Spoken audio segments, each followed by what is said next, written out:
여러분 안녕하십니까? 이 시간 강의 제목은 남북 이데올로기 갈등의 역사입니다. 오늘날 남북 이데올로기의 갈등 문제는 남북 갈등 문제도 문제지만 남남 갈등 문제 또한 그에 못지않게 심각합니다. 뿐만 아니라 노사 갈등도 심각하지만 노노 간의 갈등 또한 심각해서 문제 해결의 실마리를 찾기 힘들게 되어 있습니다.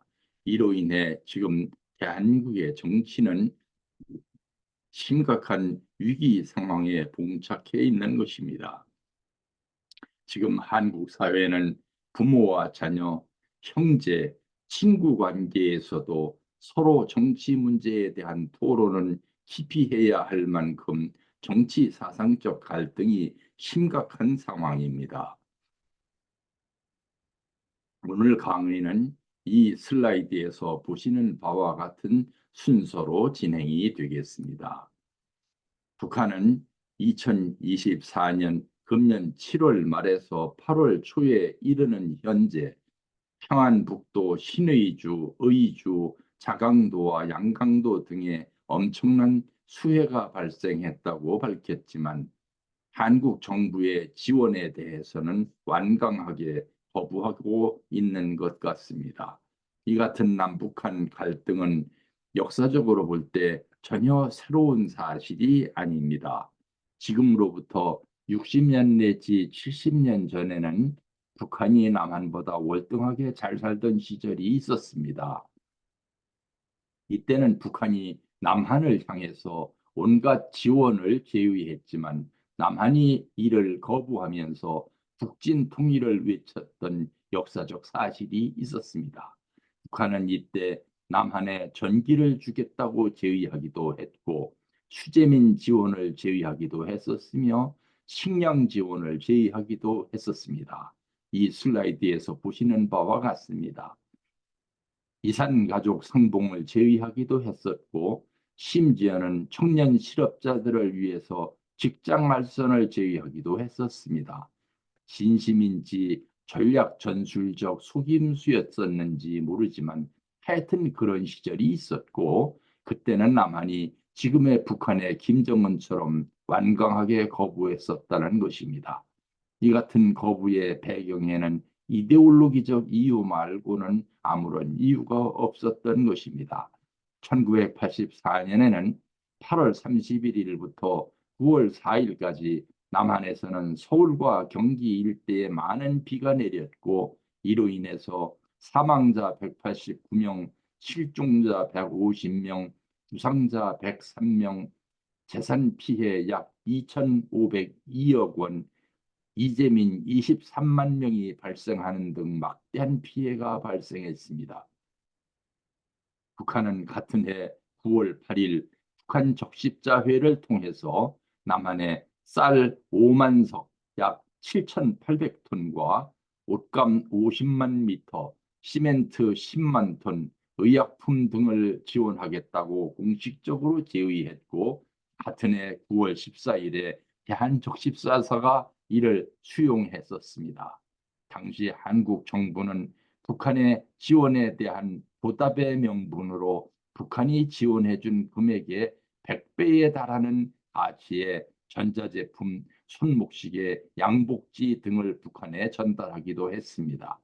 오늘은 이런 내용들을 알아봄으로써 통일을 위한 실마리를 풀어보기로 하겠습니다. 이제 사회주의 이데올로기에 대해 알아보겠습니다. 처음으로 사회주의가 생겨나기 시작한 배경은 다음과 같습니다.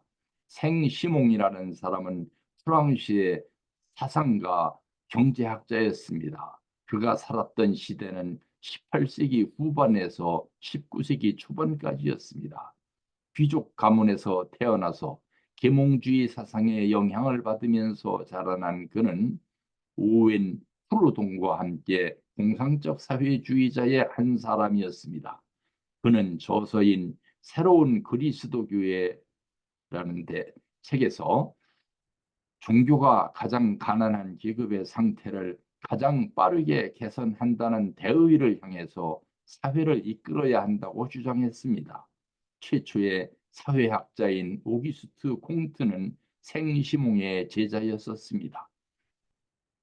영국의 사회개혁주의자였던 로버트 오웬은 최초로 사회주의라는 용어를 만들어냈습니다. 그는 영국의 사회개혁자이며 공상적 사회주의자의 대표자로 손꼽히고 있습니다. 마르크스가 혁명 이론을 쓸 때에 중요한 영향을 준 인물로 평가되고 있습니다. 그는 스코틀랜드에서 방직 공장을 경영했으며 25년 만에 그 공장을 대기업으로 키웠습니다. 그는 노동자들을 위해서 협동조합을 만들고 임금과 노동 조건을 좋게 해서 노동 의욕을 북돋게 한 것이 큰 성공의 비결이라고 밝혔었습니다. 프랑스의 철학자였던 피에르 조세프 프루동은 1840년에 재산이란 무엇인가, 1842년에는 소유자에 대한 경고 등을 저술했습니다. 노동계급의 정치적 역량은 그의 임종 직전에 완성된 저서인데 이 책에서 그는 노동계급의 해방은 경제적 투쟁을 통한 노동계급 스스로의 과업이라고 주장했습니다. 그는 스스로 아나키스트, 즉 무정부주의자라고 자처했으며 그의 사상은 후에 급진적 무정부주의 이론의 기초가 되었습니다. 그러나 공산주의 이론의 창시자인 칼 마르크스와 프르드리히 엥겔스는 생시몽 오웬 프루동의 사상을 공상적 사회주의라고 비판한 뒤에 자기들의 사상만 과학적 사회주의라고 주장했습니다. 레닌과 스탈린은 마르크스와 엥겔스의 사상을 바로 정치 활동에 적용할 수 있는 체계로 재편집한 정치가들입니다. 이들은 마르크스와 엥겔스의 변증법을 헤겔의 변증법에서 벗어나지 못한 미완성 변증법이라고 비판한 뒤 멸구생신의 이론, 즉 새것이 낡은 것을 이기는 이론이라는 급진주의적 변증법을 제창했습니다. 위와 같은 사람들, 즉 생시몽, 오웬, 프루동에 이어서 마르크스와 엥겔스, 레닌과 스탈린 등은 자유에 대한 적당한 정도의 통제를 해야 좋은 세상이 온다고 하는 철학, 즉 사회주의를 등장시킨 사람들입니다. 이 같은 사회주의의 인간관은 독일 출생의 유태인 철학자 마르크스에 의해서 본격적으로 체계화되었습니다. 그는 부르주아 계급에 의해서 착취당하고 있는 프롤레타리아 계급의 삶이 인간 본연의 삶이며 그 인간 본연의 삶이 부르주아 계급에 의해 소외되고 있으므로 그 소외로부터의 해방을 통해서 인류의 이상인 능력껏 일하고 필요한 만큼 분배받는 사회를 완성할 수 있다고 주장했던 것입니다. 그 소외란 첫째, 노동자로부터 노동의 소외, 둘째, 인간으로부터 유적 본질의 소외, 노동자로부터 노동 생산물의 소외, 인간으로부터 인간의 소외 등이었습니다. 마르크스의 여러 가지 이론 가운데 특히 소외론을 말씀드리는 이유는 이것이 나중에 특히 1970년대 이후 한국 사회에 공산주의가 파급되는데 결정적 역할을 했기 때문입니다. 이 같은 소외론에 대해서는 나중에 별도로 상세하게 말씀드리겠습니다. 정치학 용어 가운데 중요한 용어의 하나로 파레토 효율이라는 것이 있습니다. 일반인들에게는 거의 알려지지 않은 것인데요. 이탈리아 경제학자인 빌프레도 파레토라는 학자가 만들어낸 이론입니다. 우리나라 정부에서도 어떤 정책을 세우려면 반드시 파레토 효율에 따른 검토를 해본 후 시행합니다. 이 같은 파레토 효율이란 정부가 어떤 정책을 시행할 때면 반드시 이익을 보는 집단과 손해를 보는 집단이 생겨나게 되는데 그 손해를 보게 되는 집단의 규모를 최소화할 경우에 정책 추진이 쉬워진다는 이론입니다. 예를 들면 의과대학 정원을 2,000명 늘릴 계획을 세우려면 그 계획 때문에 손해를 보게 될 국민이 얼마나 되는가를 계산해 본 뒤에 세운다는 것입니다. 통일은 독립 상태로 있던 두 개 이상의 국가 체제 가운데 하나가 다른 하나를 흡수하거나 혹은 합의를 통해서 두 체제가 합쳐져서 새로운 체제를 탄생시키는 것입니다. 따라서 매우 복잡하고 혼란스러운 과정을 거쳐야 합니다. 이처럼 상반되는 정치 체제를 하나로 합치려면 반드시 둘 중에 하나는 결정적 타격을 입는 집단이 생겨납니다. 그 타격을 입을 집단의 크기가 크면 클수록 통일은 어려워지는 것입니다.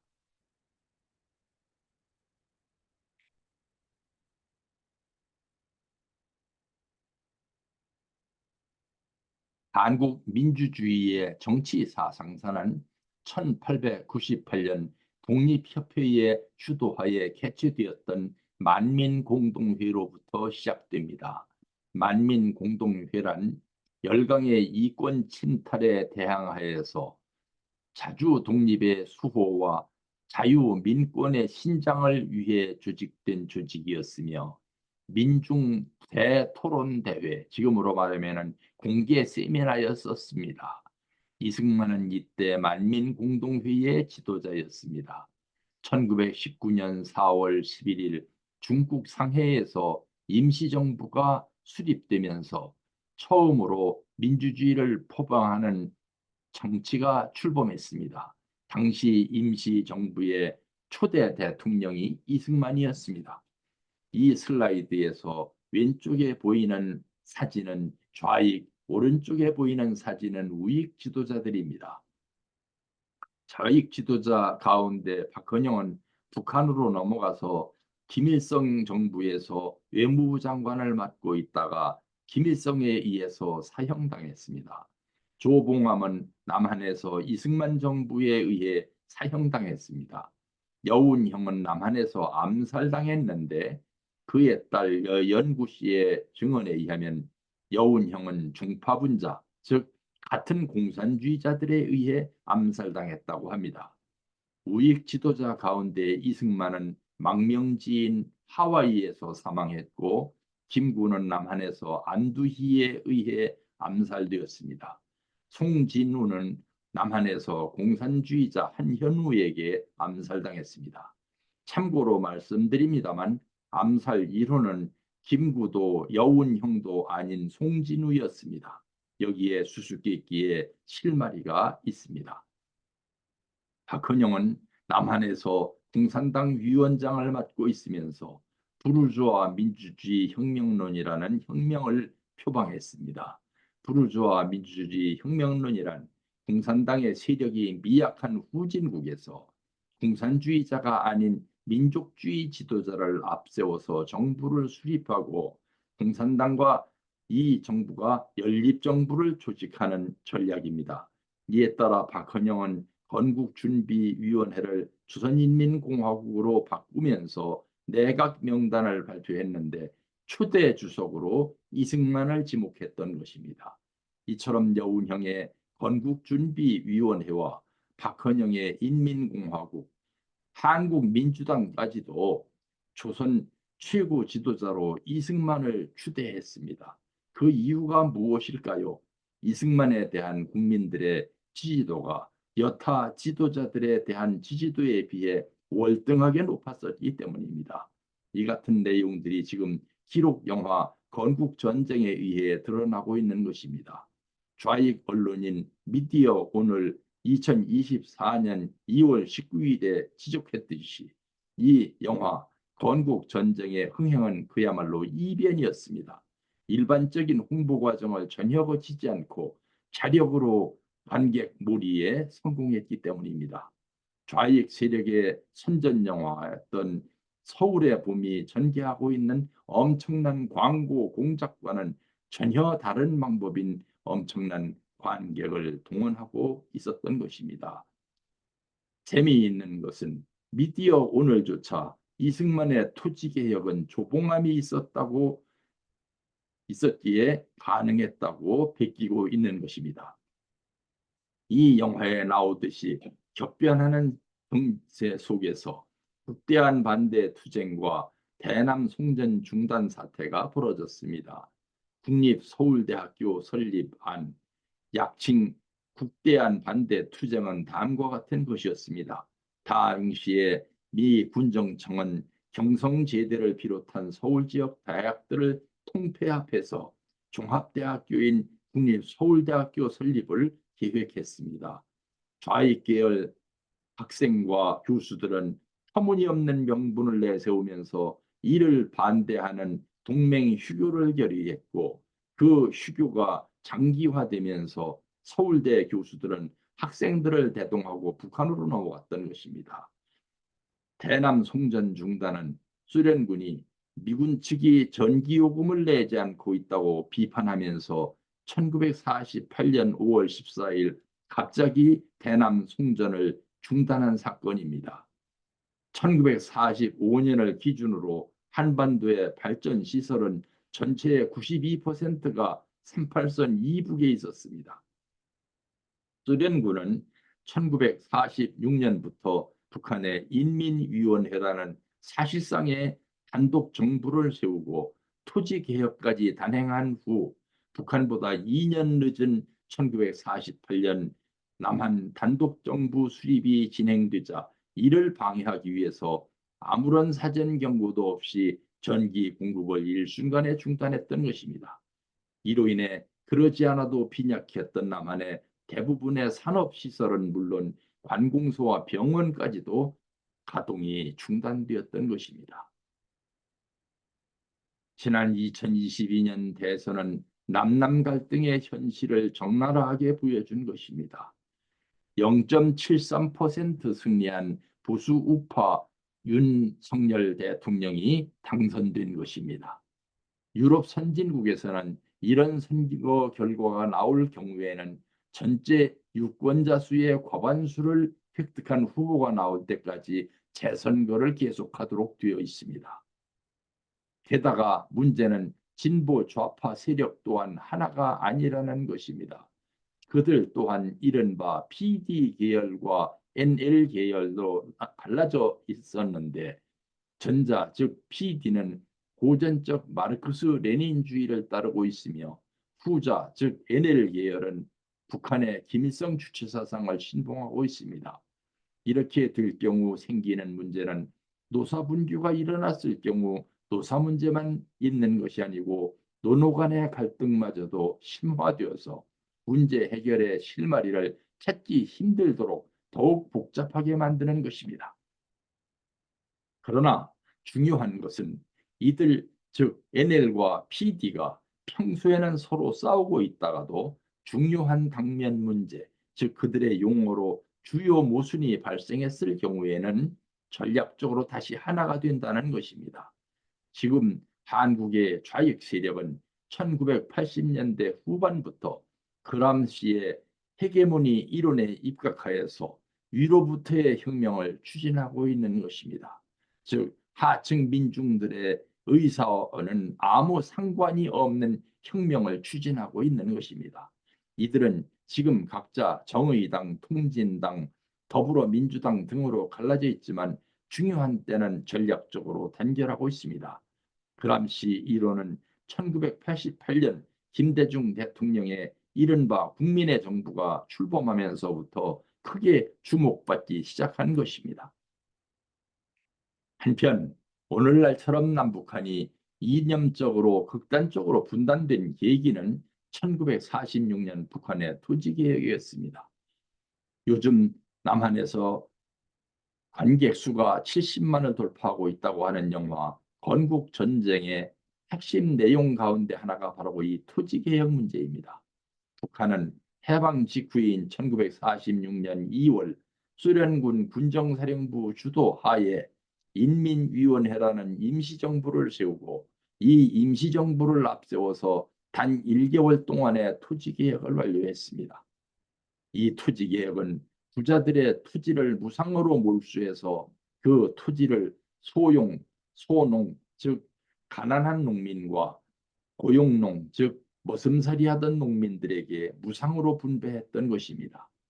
아래쪽 좌측에 보이는 사진은 8.15 해방 당시 소련군 군정사령부 정치위원이었던 스티코프 상장입니다. 북한의 토지개혁을 총지휘했던 장본인입니다. 아래쪽 가운데 사진은 북한의 임시정부가 1946년에 토지개혁을 선전하기 위해서 소련 군정이 제작한 전단지를 배포한 것입니다. 이 토지개혁은 토지개혁으로 인해서 손해를 볼 인민이 전체 인민 가운데 몇 퍼센트이며 이익을 보게 될 인민은 몇 퍼센트인가를 선전하고 있습니다. 이른바 파레토 이론을 선전하고 있는 것입니다. 아래쪽 오른편 사진은 토지개혁 이후 임시정부의 대표였던 김일성과 담소를 나누고 있는 한 사람의 농민입니다. 그 이름은 김재원. 해방 직전까지는 자기 땅이 한 평도 없어서 남의 집에 머슴을 살고 있었는데 토지 개혁으로 인해 자기 땅에서 농사를 지은 쌀을 시장에 내어다 팔 수 있을 만큼 부자가 되었습니다. 그는 너무도 기쁜 나머지 쌀 한 가마니를 지게에 지고 해주에서 평양까지 걸어가서 김일성에게 바쳤다고 합니다. 6.25 이후 국군이 38선을 넘어 해주로 진격해 들어갔을 때에는 북한군은 모두 후퇴했음에도 불구하고 김재원은 빨치산이 되어서 온몸이 벌집처럼 총탄을 맞으면서도 국군에게 총을 쏘다가 죽었다고 합니다. 그들은 이처럼 토지를 무상분배하는 혁명을 인민민주주의 혁명이라고 합니다. 사진 위쪽은 해주 농업대학입니다. 이 해주 농업대학은 6.25 휴전 이후에 김재원 농업대학으로 이름을 바꿨습니다. 그렇지만 북한은 1953년이 되자, 즉 휴전이 되자 무상분배되었던 토지들을 다시 무상으로 몰수해서 협동농장 또는 국영농장으로 재편했습니다. 그리고 사실상 국가 소유로 만들었던 것입니다. 이처럼 주었던 땅을 다시 빼앗는 혁명을 사회주의 혁명이라고 합니다. 김재원이 한 번 받았던 땅을 다시 한 번 빼앗긴 뒤 6.25가 일어났더라면 어떻게 처신했을지 알 수 없습니다.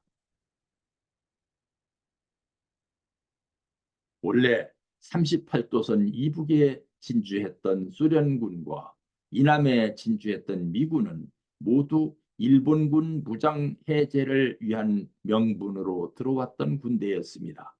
그런데 그 북한에서 소련군이 사회주의 혁명 방식으로 단행한 토지 개혁은 미국 정부를 깜짝 놀라게 했습니다.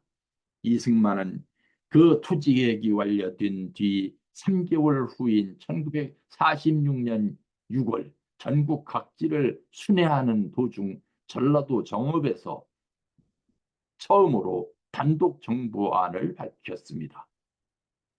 이는 시기적으로 보아서 북한의 토지 개혁을 목격한 후 내린 결론이었습니다.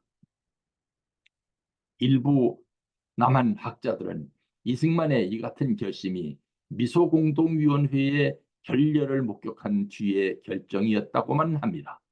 이때 이승만은 북한이 이미 사회주의 경제 체제를 확립해 나가기 시작했으니만큼 그들과의 자유민주주의 정치 체제 협의는 불가능하게 되었다고 판단했던 것입니다. 1948년 미군을 철수시키면서 당시 미국 정부는 새로 출범하는 이승만 정부에게 토지개혁을 당부했습니다. 이승만 정부의 토지개혁 방법은 북한이 무상몰수, 무상분배한 것과는 반대로 유상매입, 유상분배였습니다. 당시 한국 정부에는 토지를 매입할 수 있는 예산이 없었으므로 이 슬라이드에서 보시는 것과 같은 직과 증권을 발행해서 땅값을 지불했습니다. 이승만 정부는 그 후 3명의 농림부 장관을 교체시키면서 북한보다 4년이나 늦은 1950년 5월에야 토지개혁을 완수했습니다. 이 같은 토지개혁 실무를 담당했던 농림부 장관의 이름과 임기는 조봉암이 약 7개월, 이종현이 약 12개월, 윤영선이 약 11개월이었습니다. 요즘 한국 학자들 가운데 누군가가 이승만이 조봉암을 앞세워서 밀어붙였기에 토지개혁이 가능했다고 말했고, 대부분의 학자들은 그것을 자세히 알아보지도 않고 인용했습니다. 그 임기가 가장 짧았던 장관인 조봉암에게 모든 공을 돌리는 데는 분명히 어폐가 있습니다. 여기서 간단하게나마 공산주의의 이론 구조를 알고 넘어가야 할 필요가 있습니다. 마르크스의 친구였던 엥겔스에 의해 공산주의 이론은 철학, 정치, 경제학, 과학적 사회주의 등으로 구분되었습니다. 여기에 한 가지 더 공산주의자들이 과학적 사회주의보다 더 금과 옥조처럼 여기는 원칙이 있습니다. 레닌주의 원칙이 그것입니다. 그 레닌주의의 원칙이란 사상의 원칙, 조직의 원칙, 전략 전술 원칙, 이론적 원칙, 부수적 원칙으로 되어 있습니다. 이에 대해서도 나중에 시간이 되면 상세하게 설명해 드리겠습니다. 세계 도처에서 공산주의자들은 약 10개의 파벌로 갈라져서 서로 싸우고 있습니다.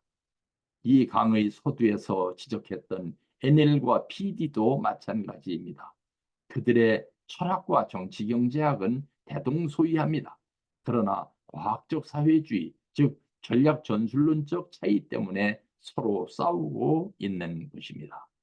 국내에서의 한국 사회주의 운동의 계보는 일월회, 화요회 등이 주축이 되어서 조선공산당을 조직하는 것으로 시작되었습니다. 일월회라는 이름은 레닌이 사망한 시기가 1924년 1월이라는 데서 나온 이름입니다. 화요회라는 명칭은 마르크스의 생일이 화요일인 데서 유래되었습니다. 화요회는 1925년 4월 조선공산당 창립에 주도적인 역할을 했습니다. 화요회는 그 주도적 활동을 하면서 서울청년회의 계열을 철저히 배제했습니다. 서울청년회는 문자 그대로 전국 청년회 조직인 조선청년연합회의 서울지역 청년회로 조직되어서 활동하던 중 조선 말기의 대표적인 온건개혁파 정치인 김윤식의 장례 문제를 기점으로 좌경화되기 시작한 공개적 청년단체였습니다. 서울청년회는 소련에 있는 세계공산당 본부인 코민테른에도 대표단을 보내서 공산주의적 정통성을 인정받기 위해 화요회와 치열하게 대립했습니다. 조선공산당은 1925년 경성에서 화요회 주도로 조직되었습니다. 방금 말씀드렸던 화요회를 통해서 여러 사회주의 단체와 교섭해서 조직을 준비하고 김약수, 조봉암, 박헌영 등 19명의 인사들이 비밀리에 창당대회를 열고 조직한 것입니다. 화요회가 주도했던 제2차 당까지의 조선공산당이 일제 검거로 인해서 붕괴된 뒤에는 1월회가 3차 당부터의 조선공산당을 주도했습니다. 그러나 제4차 공산당조차 내부로 인해서 붕괴되었습니다. 이에 따라 1928년 12월 코민테르는 조선공산당은 해체하라고 명령했습니다. 당원들은 개인 자격으로 인접국가의 공산당에 입당하라는 지령이 내려졌습니다. 이에 따라 조선공산당의 중국파와 일본파 또한 각각 해체되었습니다. 재미있는 것은 이때 소련파의 한 사람으로 코민테른 대회에 참석한 사람 중에는 소련 발음으로 강상규라는 사람이 있었는데, 그는 자신의 별명을 강가인, 즉 성경 창세기에 나오는 인물 가인이라고 자칭했다는 사실입니다. 이 슬라이드는 8.15 해방 이후 남한과 북한에서의 공산주의 운동사의 계보를 보여줍니다. 먼저 남한 상황부터 알아보겠습니다. 박헌영은 본래 충남 아산 출신이며 경기고등학교를 나온 후 소련당 이르쿠츠크에서 공산당에 입당했습니다. 그리고 소련에 유학 가서 공산주의를 공부한 소련파 공산주의자였습니다. 1928년 소련 공산당이 해체된 뒤에 박헌영은 공산주의자들이 조직한 비밀 결사체였던 경성 콩구름에 속하면서 노동자들의 파업을 선동하는 등 지하공작 활동을 하다가 일제 경찰의 단속이 강화되자 전남 광주에서 벽돌 공장 노동자로 숨어서 지냈습니다.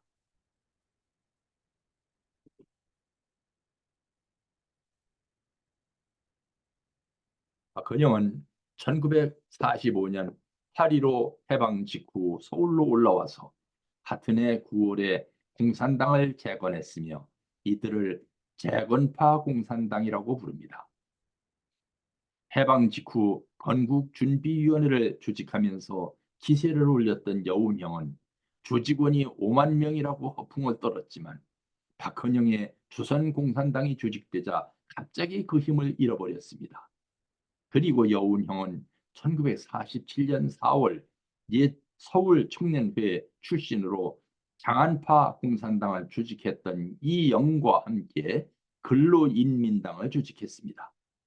이런 혼란한 역사 중에서 북한에서 연안파 김두봉이 1946년 3월 조선신민당을 출범시키자 남한에서도 4개월 늦은 같은 해 7월에 신민당이 출범했습니다.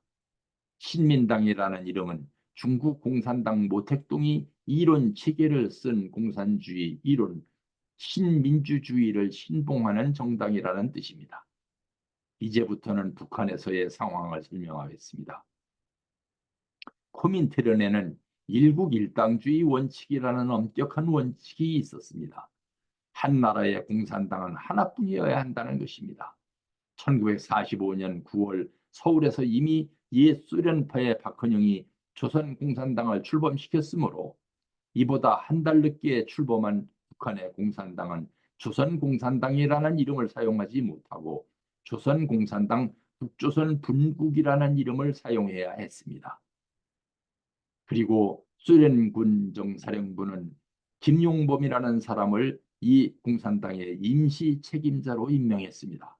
그러나 소련 군정사령부는 김용범을 불과 2개월이 못 되어서 그 자리에서 해임시키고 정식 책임자로 김일성을 임명했습니다. 이에 대해서 크게 반발한 사람은 국내파였던 현준혁과 오기섭 등 옛 박헌영의 수하들이었습니다. 그러다가 현준혁은 45년 9월 28일 대낮에 평양 한복판에서 암살되었습니다. 연안파는 중국에서 모택동 휘하에서 1942년 독립동맹이라는 통일전선 조직으로 활동했었습니다. 소련 군정사령부는 김두봉, 최창익, 윤공흠 등이 이끌고 조선으로 입국하려는 연안파 군대를 북한과 중국의 국경 근처에서 습격해서 무장해제시켰습니다. 그리고 그들에게 개인 자격의 입국만 허락했습니다.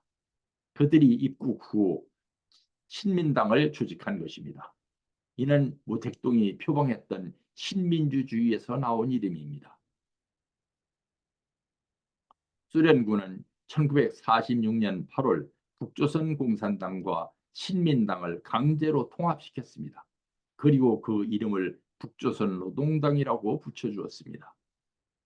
이에 따라 남한의 조선공산당은 하루아침에 본부로서의 지위를 상실하고 남조선 노동당, 즉 남노당이 되어서 북조선 노동당의 휘하로 들어갔습니다. 남노당은 어려운 재정 문제를 타개하기 위해서 위조 지폐를 발행했는데 이 같은 음모가 1946년 5월 발각되었고 이 사건을 조선정판사 사건이라고 합니다. 이로 인해서 남노당 간부들은 대부분이 북한으로 도주했고 이에 따라 남노당은 자연스럽게 북노당으로 흡수가 되어서 1946년, 49년 6월 현재와 같은 조선노동당이 탄생한 것입니다. 이로부터 정확하게 1년 뒤에 6.25가 일어난 것입니다. 한민족 현대 정신사에 있어서 위와 같이 공산주의자들의 역할이 중요한 한 부분을 차지하고 있을 때 공산주의의 종주국 역할을 차지하고 있었던 소련에서는 실제로 마르크스주의 이론을 국가 운영에 적용해 본 결과 특히 스탈린이 체계를 세운 마르크스 레닌주의의 여러 분야에서 치명적인 모순을 발견했던 것입니다.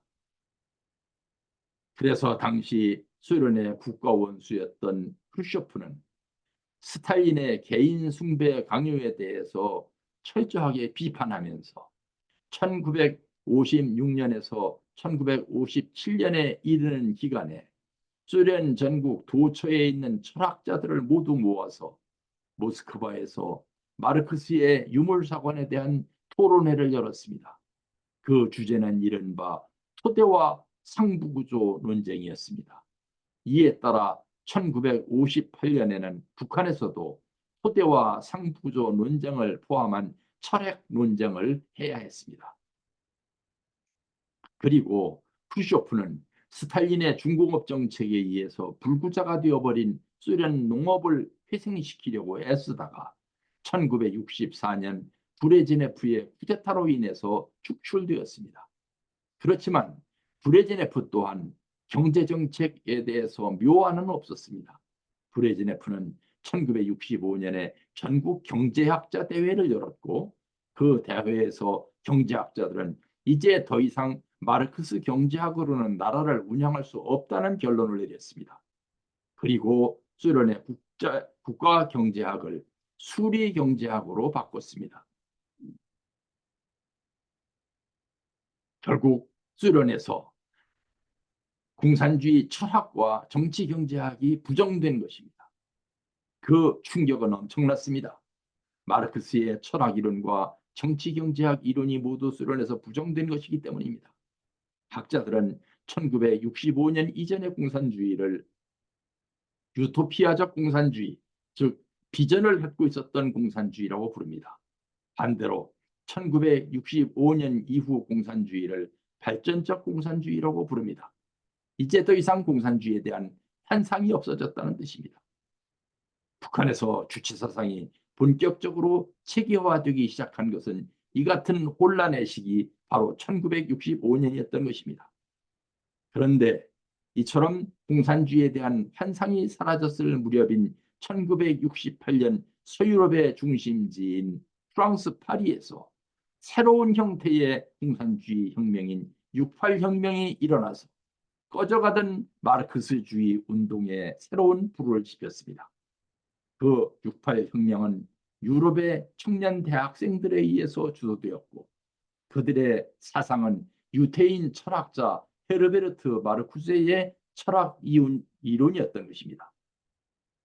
그들은 마르크스주의 이론의 핵심이 엥겔스가 말한 것처럼 철학, 정치경제학, 과학적 사회주의라는 데 대해서 부정했습니다. 이론의 핵심은 인간 소외론이라고 주장하면서 종교로 말하면 일종의 신비주의에 가까운 방법론으로 마르크스주의를 소개한 것입니다.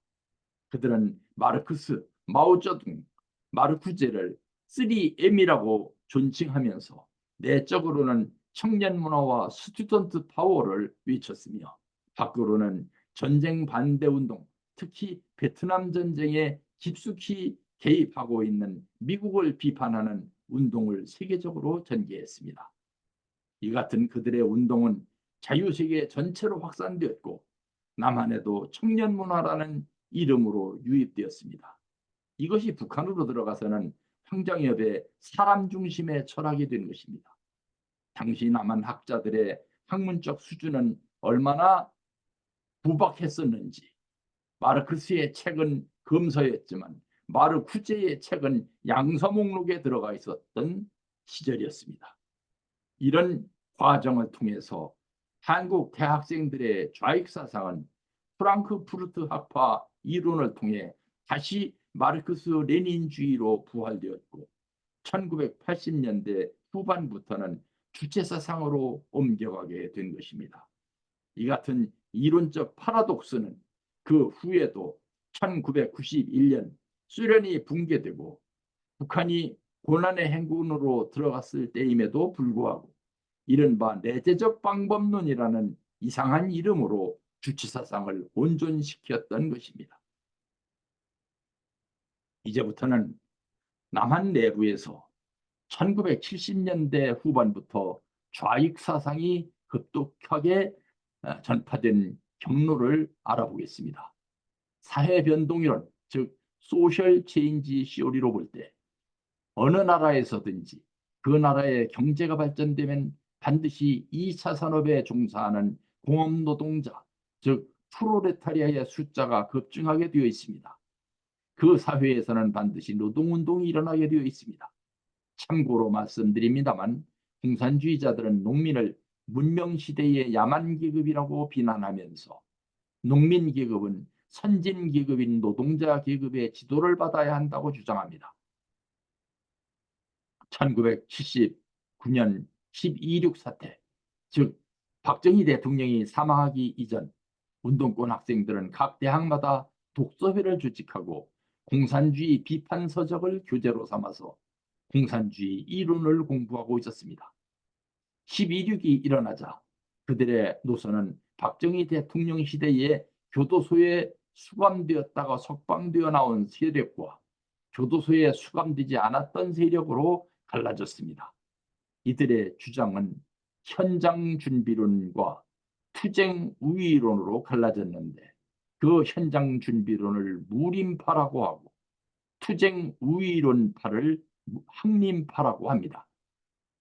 전자는 계모를 삼가고 은밀하게 가난한 사람들을 상대로 공산주의 교육을 전개함으로써 저변을 확대해야 한다는 전진주의자들이었습니다.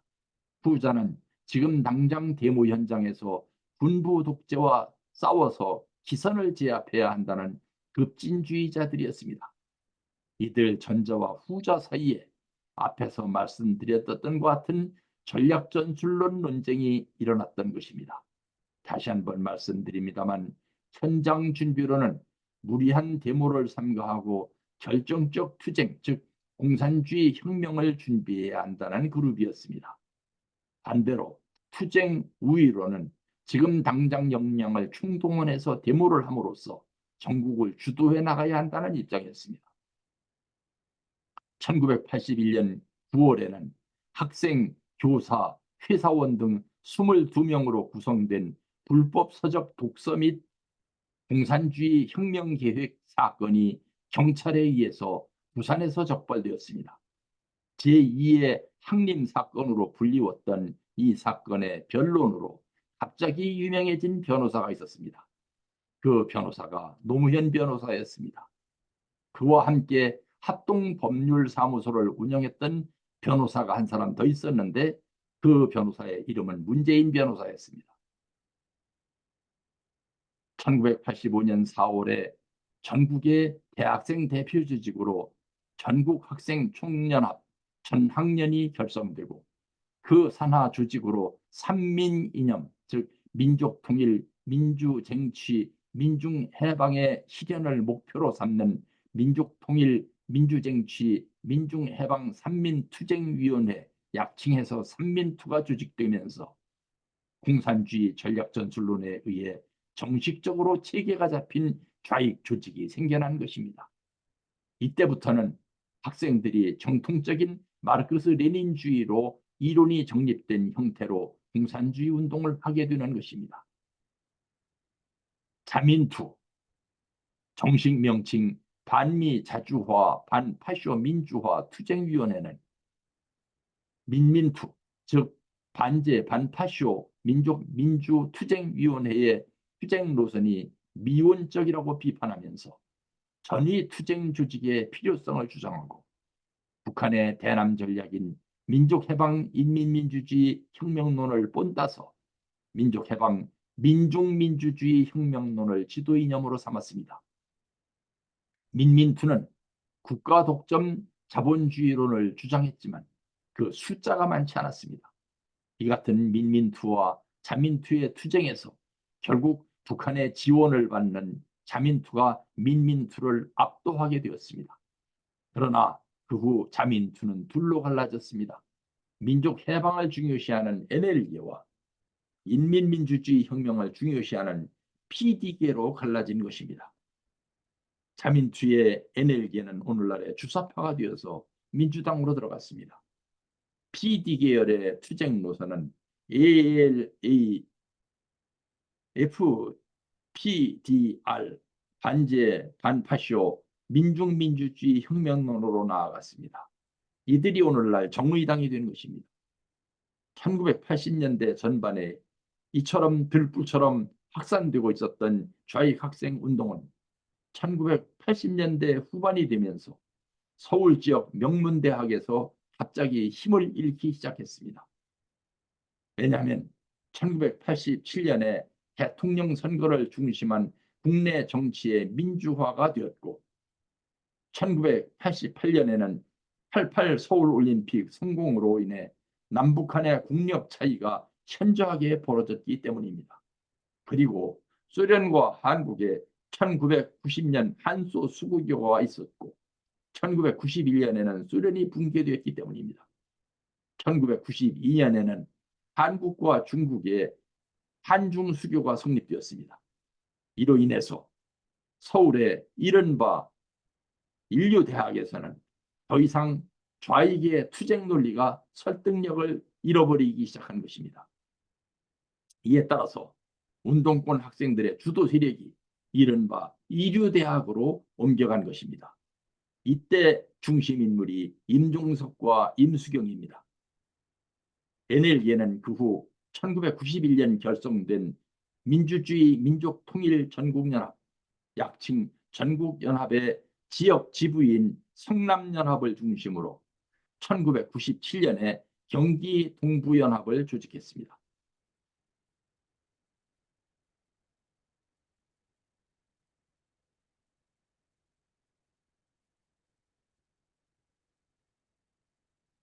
이들은 2000년 6월 김대중 대통령과 김정일 북한 국방위원장의 6.15 공동선언이 나온 후 1년이 지난 2001년 9월에 충북 괴산군 칠성면의 군자산에 모여서 6.15 공동선언 이행을 위한 집회라는 것을 열고 연방제 통일을 제1의 과업으로 설정하고 과업 달성을 위해 총력 투쟁을 전개할 것을 선언했습니다.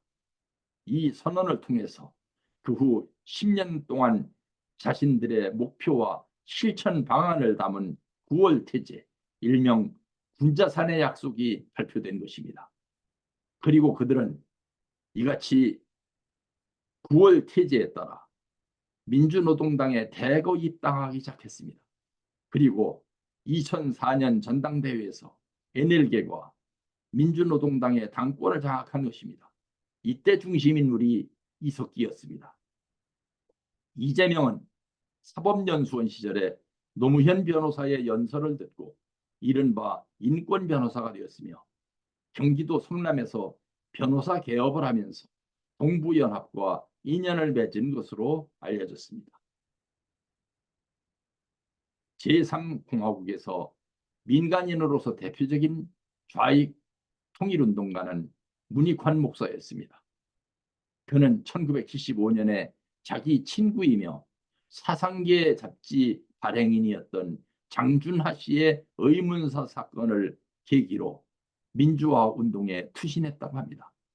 그는 1970년대 후반부터 횟수를 헤아리기 힘들 만큼 마르크스주의 변증법을 신봉하는 운동권 학생들의 집회에 참석해서 그들을 격려하는 연설을 했습니다. 운동권 학생들은 그에게 통일자라는 존칭을 바쳤습니다. 그러다가 1989년 3월 10일 전민년신문 창간호에 실린 문익환 목사의 칼럼을 보면 그가 무슨 이유에서인지 마르크스주의적 변증법이 아닌 헤겔주의적 변증법을 신봉하고 있다고 밝혔습니다. 그리고 문익환 목사는 북한을 불법적으로 방문해서 김일성을 만났습니다. 그때 김일성은 문익환 목사에게 그를 집회에 초청했던 운동권 학생들이 해결주의적 변증법이 아닌 마르크스주의적 변증법 신봉자들이며 양자택일의 순간이 올 경우 문 목사가 아닌 김일성을 따를 것이라는 일침을 가하면서 문 목사에게도 양자택일을 강요했던 것으로 보입니다. 이 슬라이드에서 보여드리는 것은 문 목사가 북한을 다녀온 후 북한 조선노동당 산하단체인 조국통일범민족연합, 즉 범민연 대표단에게 보낸 공개 편지입니다. 이 편지의 내용을 보면 당시 북한 측은 문익환 목사에게 끊임없이 양자택일, 즉 친북 노선을 분명히 밝히라고 강요했던 것으로 보입니다. 그리고 문 목사는 이 편지를 통해 자신이 해결주의적 변증법 신봉자임을 또다시 밝혔습니다. 문익환 목사는 이 편지를 공개한 후 지난날 제야권 동지들과 만나서 그들로부터도 친북 노선을 강요받았고 그 친북 노선을 거부했다가 그들 제야권 옛 동지들로부터 미국의 앞잡이라는 심한 비판을 받은 것으로 알려졌습니다. 그는 분노한 상태로 지부에 돌아와서 1994년 1월 심장마비로 사망했습니다. 결국 그는 운동권 학생들과 북한의 대남 전략에 이용만 당한 채 어쩌면 비참한 치유를 마친 것입니다. 이는 문익환 목사를 위한 변명이 아닙니다. 앞으로 더 이상 문 목사와 같은 실수가 되풀이되어서는 안 되겠고 문 목사와 같은 사람을 공산주의자로 몰아세웠다가 공산주의자들을 이롭게 만드는 실수를 범해서도 안 되겠기에 확실하게 구분하는 것입니다. 이 슬라이드는 자유민주주의와 사회주의를 체계적 측면에서 간략하게 설명하기 위한 것입니다. 순수한 의미에서 자본주의 사회와 사회주의 사회의 체제를 도식적으로 비교하면 다음과 같습니다. 자유민주주의의 경제사상은 자유방임주의이며 사회주의의 경제사상은 윤리추구주의입니다. 자유방임주의는 개인의 경제활동의 자유를 최대한으로 보장하고 이에 대한 국가의 간섭을 가능한 한 배제하려는 경제사상입니다. 윤리추구주의는 국가가 법과 제도를 통하여 개인의 경제활동에 윤리적 제약을 가해야 한다는 사상입니다. 자본주의 경제체제는 생산자와 소비자를 연결시키는 물자의 배급을 시장의 기능에 맡기는 체제입니다. 생산, 가격, 소비 모두를 시장에서 결정합니다. 이런 경제를 미시경제라고 부릅니다. 사회주의 경제체제는 물자의 배급을 정부와 자치단체의 기능에 맡깁니다. 생산, 가격, 소비 모두를 정부 기구인 국가계획위원회에서 결정하는 전반적인 거시경제체제로 운영됩니다. 한국 정부는 제3공화국 이후 경제기획원이라는 정부 부서를 설치하고 반계획경제체제, 즉 세미 플래닝 이코노믹스 체제를 운영하고 있습니다. 이로 인해 지금 한국에서는 무엇이든지 걸핏하면 대통령이 책임진다고 외치는 풍토가 조성되었습니다. 이제부터는 북한의 공식적 역사에 대해 잠시 살펴보겠습니다.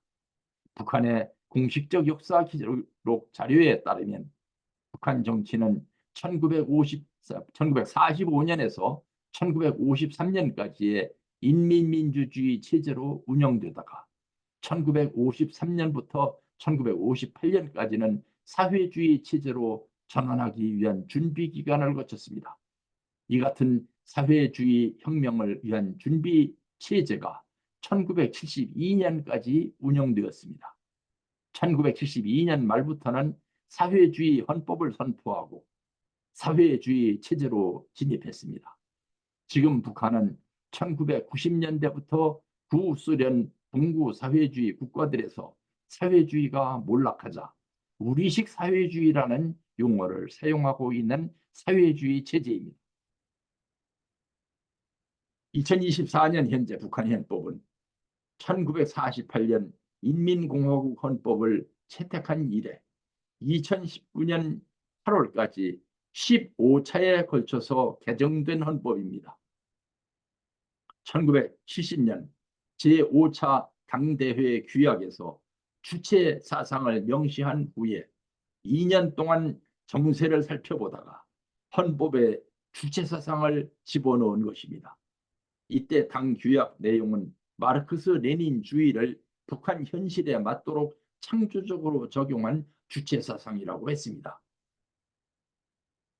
단 한 번도 마르크스 레닌주의를 삭제한 적이 없는 것입니다. 1992년 개정헌법에서는 마르크스 레닌주의를 완전히 삭제했습니다. 1998년 개정헌법에서는 종전 헌법에 없었던 전문을 추가한 후에 김일성 헌법이라고 호칭했습니다. 2009년 이후 개정 헌법에서는 제3조의 주체 사상과 함께 선군 사상과 핵 무력을 명시했습니다.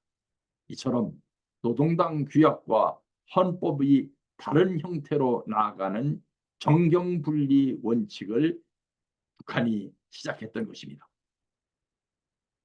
북한 권력의 심장부 역할을 하고 있는 조선노동당은 1945년 10월 13일에 창설된 조선공산당 북조선 분국이 모체이며 북조선공산당 북조선노동당을 거쳐서 현재의 명칭인 조선노동당으로 개명했습니다. 참고로 말하면 노동당이라는 명칭은 분단국가의 공산당이 통일 이전까지 사용하는 명칭입니다. 예를 들면 베트남 공산당이 북베트남 정부 성립 이후 베트남 통일 이전까지 베트남 노동당이라는 명칭을 사용했습니다. 그러나 통일된 후에는 베트남 공산당으로 이름을 바꿨습니다. 조선노동당의 이념과 목표는 역대 당대회를 통해 계속 수정되어 왔습니다. 제5차 당대회 1970년 11월 대회에서는 마르크스 레닌주의를 창조적으로 적용한 김일성 주체사상을 당의 지도 이념으로 표방하기에 이르렀습니다. 북한 헌법과는 별도로 조선노동당 규약에서는 조선노동당 창당 이후 2021년 제8차 당대회 규약에 이르기까지 단 한 번도 마르크스 레닌주의를 삭제한 적이 없습니다. 2024년 현재 당규약에도 마르크스 레닌주의는 서슬프르게 살아있습니다. 2010년에 개정된 헌법은 공산주의라는 단어를 삭제하고 국방위원회 위원장을 최고 영도자로 명시했습니다. 2023년 9월 개헌에서는 핵 무력을 헌법에 명기한 세계 최초의 이상한 나라가 된 것입니다. 오늘 이 강의는 여러분과 함께 남북한의 이데올로기적 갈등 문제를 간략하게 알아보기 위한 강의였습니다. 특히 북한 조선노동당의 이데올로기에 대해 정확하게 알아보기 위한 강의였습니다. 결론적으로 말씀드리면 남북한의 이데올로기적 갈등은 서양 정치 사상 가운데 하나인 마르크스주의로 인해 생겨난 것입니다. 서양 정치 사상사는 이 슬라이드와 같은 변천 과정을 거쳤습니다. 따라서 사회주의와 자본주의를 비교 분석하려면 계몽주의에 대한 지식이 필수적으로 요구됩니다. 이 슬라이드는 계몽주의와 민주주의의 관계를 설명하기 위한 것입니다. 계몽 사상의 의의는 국가와 정부의 역할을 결정적으로 바꿔놓았습니다. 더 이상 국가와 정부가 목적이 아니라 국민의 권리를 보장하고 유지하기 위해서 존재하는 민중의 수단으로 변화되었다고 생각하게 된 것입니다. 오늘 강의는 시간 관계상 여기서 마무리하겠습니다. 장시간 시청해 주셔서 대단히 감사합니다. 안녕히 주무십시오.